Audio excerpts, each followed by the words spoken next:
അപ്പോൾ പുതിയ മെഷീൻ്റെ അൺബോക്സിങ് വീഡിയോ ആയിട്ടാണ് ഞാൻ വന്നിരിക്കുന്നത്. ഞാൻ ആദ്യം യൂസ് ചെയ്തത് ന്യൂക്ലിയസ് പ്രിൻ്റ് ആയിരുന്നു. അത് മാറ്റി ന്യൂക്ലിയസ് CP802 ആക്കി.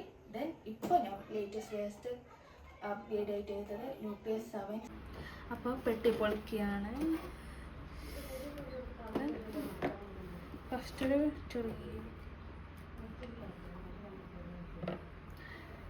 2 ബാറ്ററി, ദെൻ രണ്ട് കോയിൽ വരുന്നു. പക്ഷേ കോയിലിൻ്റെ കൂടെ അറ്റാച്ച് ചെയ്തിട്ട് മാഗ്നറ്റ് കൂടെ ഉണ്ടാവും. പിന്നെ ഇത് പ്രോസസ്സർ, ദെൻ ചാർജർ ഇങ്ങനെയാണ് വരുന്നത്. വൈ ഷേപ്പിലാണ്. ഇത് നമുക്ക് ഇൻവാൾവ് ചെയ്യാത്തല്ലാത്തവർക്ക് ടെസ്റ്റ് ചെയ്യാൻ വേണ്ടിയിട്ടുള്ളൊരു ഇയർഫോണാണ്.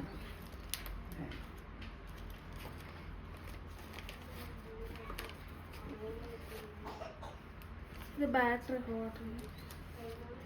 ഇത് മുമ്പിൽ വരുന്ന ഹുക്ക്. പിന്നെ നമ്മൾ പ്രോസസ്സറിൻ്റെ മൈക്രോ ചിപ്പ് കവേഴ്സ് വരുന്നു. അത് നമുക്ക് 5 വരുന്നു. പിന്നെ അത് ഡിസ്പോസ് ബാറ്ററി. നമുക്ക് പുറത്ത് എവിടെയെങ്കിലും പോകുമ്പോൾ റീചാർജ് യൂസ് ചെയ്യാൻ പറ്റാത്ത ബാറ്ററിക്ക് ഇത് യൂസ് ചെയ്യാൻ പറ്റും.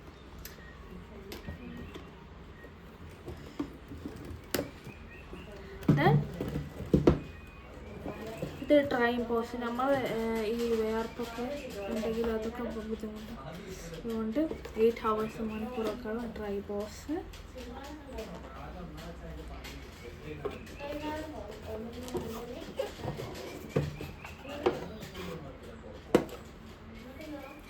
ഇത് അതിൻ്റെ ഉള്ളിൽ വെക്കാനുള്ള ട്രൈപോസാണ്. ട്രൈ ബ്രിക്ക് എന്ന് പറയും.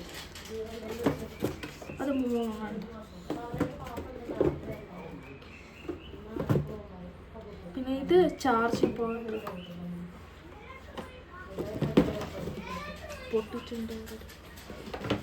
പിന്നെ നമുക്ക് പുറത്ത് പോകുന്ന സമയത്ത് ട്രൈപോസ് അല്ലാത്ത ട്രൈ